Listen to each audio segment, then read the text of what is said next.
Hello, everyone. Bert Eicholt, Health Officer of Mobile County. The Health Department's been very busy over the past several days trying to establish another point of care so that people can get COVID-19 testing and get vaccinated. This site, Dr. Murphy will be talking about, is at Bel Air Mall.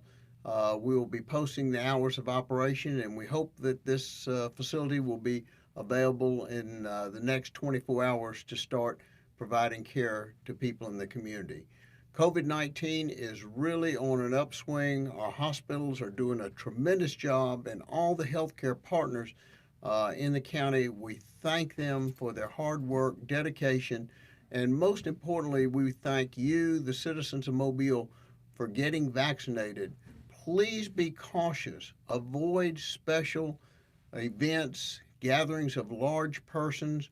We're having hot spots all over the community, and everyone needs to be cautious. Even if you're fully vaccinated, we've had a few cases of breakthrough. They're not very significantly ill individuals, but we need to still be very cautious, especially for social gatherings. So if you're planning a wedding, a social event, anything of that sort, please be cautious. If you know everybody's fully vaccinated, that's within the guidelines, but if you don't know, then please use the mask as we're going forward. We're not looking to have any more COVID-19 cases. We are really at a high point, higher than we ever had in the previous wave of COVID-19 infection. So Dr. Murphy will come in and give you more information, but I thank everyone for taking this seriously. Be cautious. We have the Labor Day holiday coming forward. Nobody in the health community said COVID-19 was over at Memorial Day. We've always been saying it is still here. Please get vaccinated. That's true. There are some other individuals who have been saying celebrate, but it's not time to celebrate the end of COVID-19. Thank you very much. Thank you for getting vaccinated, and please be safe.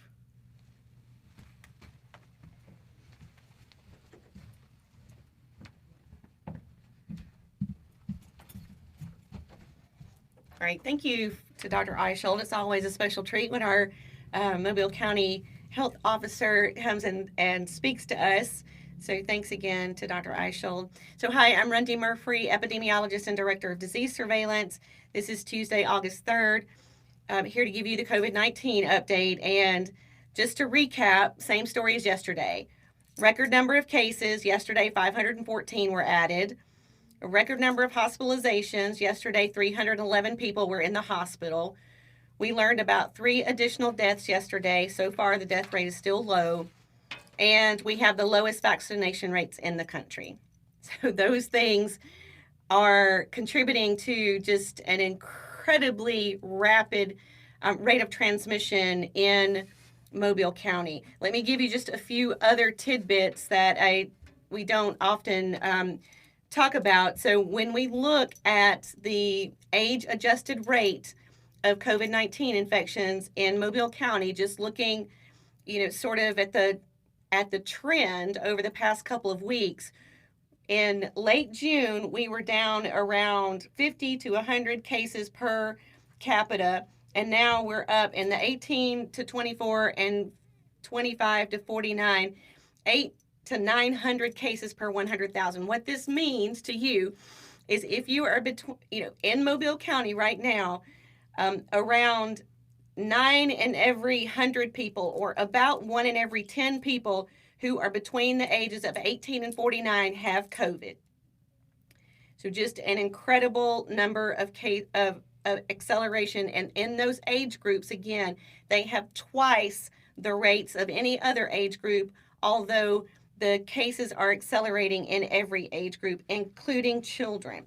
For the most part, hospitalizations are continuing to occur in 25 to 49, 50 to 64, and greater than 65 years old. But just want to give you some data. If we look at the hospitalizations for just the last 14 days, there are around 292 people who were newly admitted in the last 14 days. 16 of them were less than 12. 16 children between the ages of 1 and 11 were admitted to the hospital with a COVID-19 diagnosis in the last 2 weeks. This is not just happening to older and people with underlying medical conditions. There are instances where we have very young people who are in the hospital with COVID. So about 5% or 16 of the 292 were between the ages of 0 and 11 years. And then a few between the ages of 12 to 24, and then it just starts to get worse from there. So again, I don't want you to think that this is just an epidemic with hospitalizations affecting older unvaccinated people. It is affecting people who are too young to get vaccinated. And the only way we can protect those children is through herd immunity, so getting your family vaccinated, right, so that you can help protect your child who is too young to be vaccinated, and having them wear a mask, distance, avoid gatherings, those layering of things that we talk about, because it is rare, but it does happen that children have very severe illnesses and can be hospitalized. I want to tell you a little story. I know I talk a lot about numbers, but I had a high school friend tell me that what finally made her get vaccinated was just a single cartoon that I shared on Facebook, and this is kind of the gist of it. You know, I don't know if you can see, but I have a scar where I was vaccinated with smallpox because I was active duty in the U.S. Public Health Service, and I needed to be protected in case I needed to respond to a bioterrorism event. So I have that scar that most people my age do not have. So the cartoon goes like this. A kid says to their parent, "Hey, Mom, what is that thing on your arm?" And the mom says, "Well, that's my scar from my smallpox vaccine." And the kid says, "Why don't I have one?" And the mom says, "Because it worked." So our parents and grandparents and great-grandparents got vaccinated against smallpox, so we don't have to. And that message is so strong. Kids who are less than 12 years old are about to go back to school, and the only defense they have are vaccinated parents, vaccinated family members, and wearing a mask when they're at school, and distancing and avoiding gatherings to the greatest extent possible. If you are 12 and over, you're eligible for a vaccine, and parents, please get your kids vaccinated. Our parents and grandparents and great-grandparents, generations of people whom we may have never met, did what was right to get vaccinated to protect us from communicable disease that has the potential to cause widespread illness, hospitalizations, and deaths. I get it. COVID is not like smallpox for most of us, but for some of us, it is a severe and debilitating illness. And for many of us, 869 residents of Mobile County, it has cost them their lives. So please get vaccinated so that you can protect our most vulnerable. All right, there is a little bit of good news on the vaccine front. While the uptake of vaccine is nowhere where it needs to be, we have seen a 64% increase in the number of people getting the first dose of vaccine this last week compared to the week before. So the week of July 18th, just over 4,500 people got their first dose. The week of July 25th, almost 7,400 people. So again, about a 64% increase. Of course, we need that number to be much higher in order to get us to move past that level of immunity that we're at. The fully vaccinated percentage for Mobile County still sits, just around 31%. And we have been able to move the needle slightly on the number who have received a first dose at 38.7%, nearly 38%. So just, again, thank you, those of you that have decided that it's serious enough for you to get vaccinated, or maybe returning to school is what has motivated you to get vaccinated. Whatever reason, we're very thankful for you to seek a very safe and effective vaccine to protect you against COVID hospitalizations and deaths and to reduce transmission.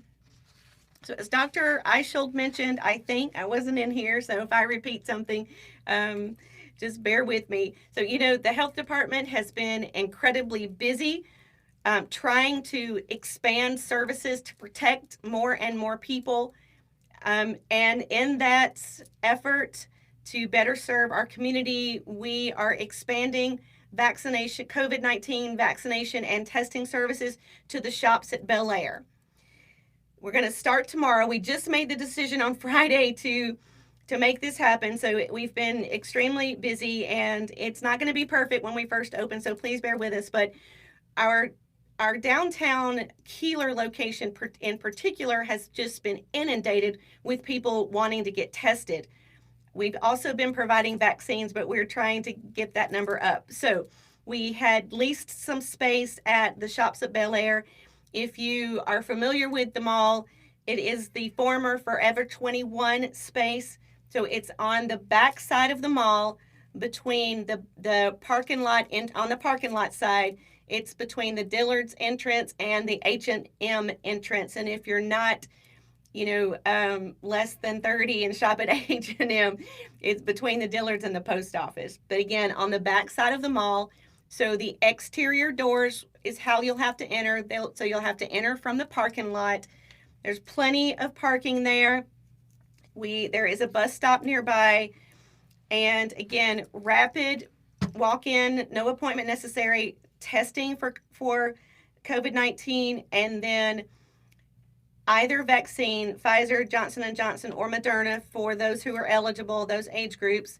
And we will open the facility tomorrow at 2 o'clock and run until 7, and then go Thursday and Friday from 9 a.m. to 7 p.m. So we are trying to accommodate extended hours, trying to get a more central location, something that maybe has a little bit more traffic pattern, has plenty of parking. It's like I said, it's going to be very exciting to open it, but be patient with us because we've been really busy trying to get this open. It's along with all the other clinics and all of the community events that we've been trying to have. And then also, like many locations and businesses and agencies, we are too having, some workers have to stay at home because of COVID infections or exposures. So we are also stretched very thin when it comes to vaccinators and clerks and screeners and testers. So, but we'll do our best. So hopefully we'll see some of you there tomorrow starting at 2 o'clock. Just want to remind you, there has been a change in policy about children getting vaccinated. So the Alabama Department of Public Health adopted a policy, and the Mobile County Health Department has followed that anyone between the ages of 12 and 18 will require parental consent for vaccination. Your parent doesn't necessarily have to be present, but we need your parent's consent. So again, that is new to the statewide policy adopted a week or two ago by ADPH, and then we will follow suit.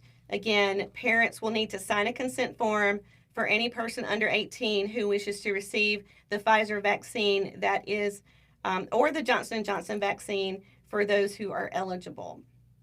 Rapid testing, free to all ages, and we will be there. Hope to see you there.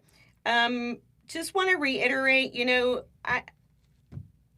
back in May and June when we started seeing really low numbers of transmission in the community, we said, look, if you're fully vaccinated, carry on much as you did before the pandemic. But we have always said we're in a watch and wait mode. Be very cautious, use common sense, use that layered approach. We knew we weren't out of the woods yet because of the variants that were starting to circulate nationally. So public health and the healthcare community has continually said, we're cautious. We ask you to remain vigilant. We are always in a watch and wait mode. And here we are. Back then we had 3-4% test positive in the community, and now we're at 32%, and expect it to go up after this week is over. So for those reasons, we are still, people who are fully vaccinated, please wear a mask. Everyone wear a mask when you're indoors to try to slow down this wildfire of an outbreak that we have. Please reduce gatherings, particularly if you be safe if you are in a gathering where you don't know the vaccine status of the people who are attending. So wearing a mask and social distancing is still a really good thing to do if you continue to gather rather outdoors, particularly if you gather indoors. Please be cautious. Please use a layered approach, particularly with kids going back to school. We need to try to protect those vulnerable populations.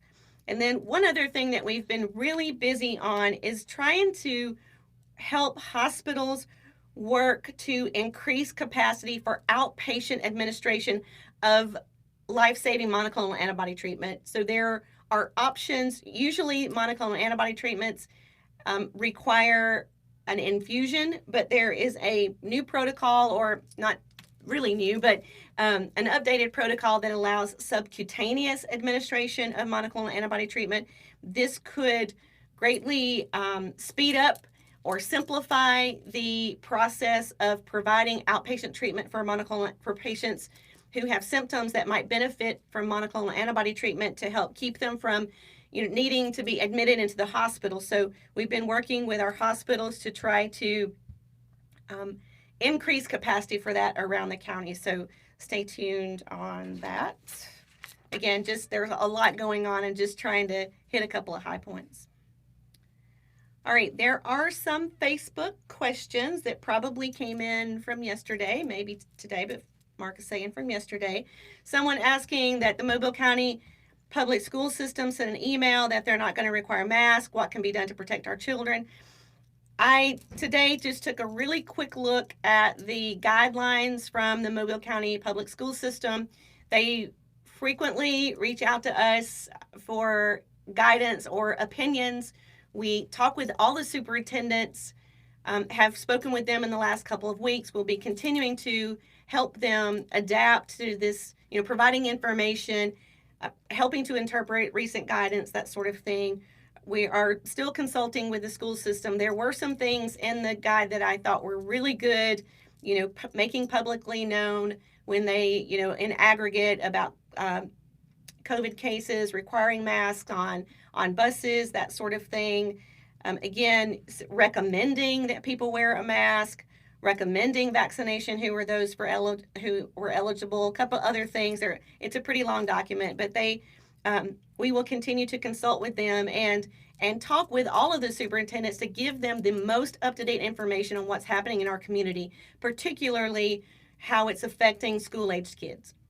So I just, keep your eyes and ears open as any of the guidelines that I've seen, whether they come from CDC or from ADPH or they come from school systems, both public and private, they always start by saying, this is the guidance now. Things are subject to change as the outbreak evolves. So keep a lookout and see, the kinds of things that we need to do to protect our children. Let's see, someone asking about the number of cases that we had. Wouldn't this get it close to herd immunity? The answer to that is no. Again, natural immunity might give you some measure of protection for a couple of months, maybe 90 days, but we don't know how much that might last. And then afterwards, you probably are then vulnerable to reinfection by maybe reinfection by Delta, maybe reinfection by another variant strain that comes around. So we just can't count on natural infection to help us towards herd immunity. Someone asking about why FDA has not approved these vaccines. We hear nationally that the conversations are ongoing. There is a very defined process that has to take place, and there's a lot of data for FDA to review. I would hope that we would see some decision on FDA recommendations to approve, in the next 3 months or so, but that is my hope, not anything official, so it may still take some time. All right. Someone asking about, children attending school. I think we've talked about that quite a bit. There is a nuance to this question, though, that asks about vaccinated people that still might be able to spread COVID. This is important because when we've talked about what fully vaccinated people can do, like resume most of their activities, be outdoors without a mask, recommended to wear a mask indoors, recommended to wear a mask always if you have an underlying health conditions. One of the things that has changed, that changed on the 27th of July, we used to say if you were fully vaccinated, you did not need to quarantine if you were exposed. That is still true. You don't have to quarantine at home, but CDC is recommending that you wear a mask for 14 days, specifically because of this question, that there are studies there that show that people who are fully vaccinated but get infected anyway, they maybe don't have symptoms, but they can have as much virus circulating in their respiratory tract as people who get infected who are unvaccinated. Now, the unvaccinated people are going to go on to get sick and potentially be hospitalized and have severe complications. The vaccinated people, even if they do get infected, they're much less likely, 90%, 95% less likely to require hospitalization or die. But in the early days after infection, some studies have shown that they could still shed virus and transmit it to others. So for that reason, CDC has said, wear a mask when you're indoors, regardless of vaccination status. And if you are fully vaccinated and are exposed to someone with COVID, you don't have to go home for 14 days, but you should wear a mask for 14 days to make sure that you are not unknowingly infecting others. Someone asking about an adult that went to get vaccinated who was a close contact of a COVID case, and someone told them they needed to wait 14 days. The reason we tell you to stay at home for 14 days, not to come in for vaccination, is because we don't want you bringing COVID and transmitting it to others in our vaccine clinic. So that is the reason why we tell people, if you are quarantining for 14 days, please stay at home and get your COVID vaccine after quarantine is lifted, so that there's no risk of you potentially transmitting COVID to others in the vaccine clinic. That's the only reason. And then someone asking, I thought we had dispelled this myth some time ago, but asking, why do you get sick after you take the vaccine? So the vaccine cannot give you COVID. The vaccine can give you a local reaction. You could have a sore arm, which most people have a sore arm. You could feel kind of crummy, usually 12 to 48 hours after getting the shot. Usually it's the second shot that makes you feel that way. You may feel feverish. You may have chills that night, but this is your body's immune system, working hard to build those protective cells that will help you when you get subsequently infected. And this is true for many vaccines, not just the COVID vaccine. So if you feel a little under the weather, that is your body's immune system reacting as if you had an infection, and it has an impact on how you feel. You may have a slight headache. That should go away. All of these symptoms should go away within 48 hours. All right. Any questions? There's two. Okay, let's take them. Earlier, one of the local hospital reps said transmission can happen in 1 to 5 seconds. If that's the case, how can in-person dining not be gross negligence? Yeah. So the question is, right now we use the definition of close contact as someone who's been within 6 feet for 15 minutes or longer.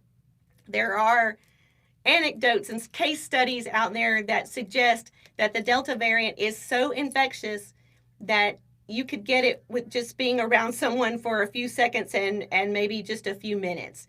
There are no sort of, well-organized experiments around this, but definitely some anecdotes. So the comment that followed that question was, doesn't this make people who are out in public, particularly diners, a bit negligent in that they're not wearing their face covering? So, dining is definitely a higher risk activity because you have to remove your mask.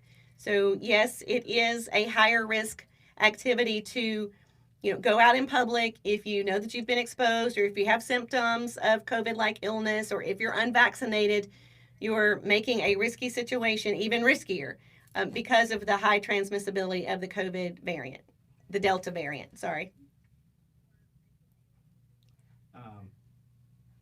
If someone had the first Pfizer shot but is now tested positive for COVID, the second shot is due August 11th. When should she get her second shot, or should she wait and start over after some months? Okay, so this question is about getting your 2 doses of a Pfizer vaccine or 2 doses of a Moderna vaccine. So for Pfizer, we say it needs to be 3 weeks apart, and for Moderna, 4 weeks. It can be 5, 6, 7, 8 weeks. It could be 12 weeks. So if you take your first shot and you're traveling, or you get sick around the time or before you get your second shot, you can delay your second shot a week or 2. You wait till you're feeling better, or when you're out of quarantine or out of isolation, and then go and get your second shot. There's no need to start over. So really, there's no sort of end date on when you should get that second shot. Even if you have COVID, after you get the first shot, you should still go ahead and get your second shot so that you completed that series. One more. Okay. How long should someone that has tested positive for COVID wait after they recover to get the vaccine? When you test positive for COVID, you need to be at home for 10 days or 10 days past, your first symptom onset, and come out of your house after you have been there for 10 days and you are asymptomatic for a day, right? We want you to stay home because we don't want you to come into a clinic to get vaccinated. And we generally don't vaccinate sick people, if you're feeling a little under the weather. So if you've had COVID and your 10 days are up and you are you don't have any symptoms, then you can go and get vaccinated on day 11 or day 12 or day 20. There's really we used to say wait 90 days, but that was only because there were limited vaccine supplies. So there no longer is a 90-day wait requirement. It's just don't come get a vaccine if you're on isolation or if you're on quarantine. Wait until those 10 and 14-day periods are over. All right, that's it for today. We may come to you live from the mall tomorrow. So since it's in the old Forever 21, we're calling it our COVID 21 clinic. Get it? So we may come to you live tomorrow and hope to see some of you there. Be safe, everyone, and we'll talk again tomorrow.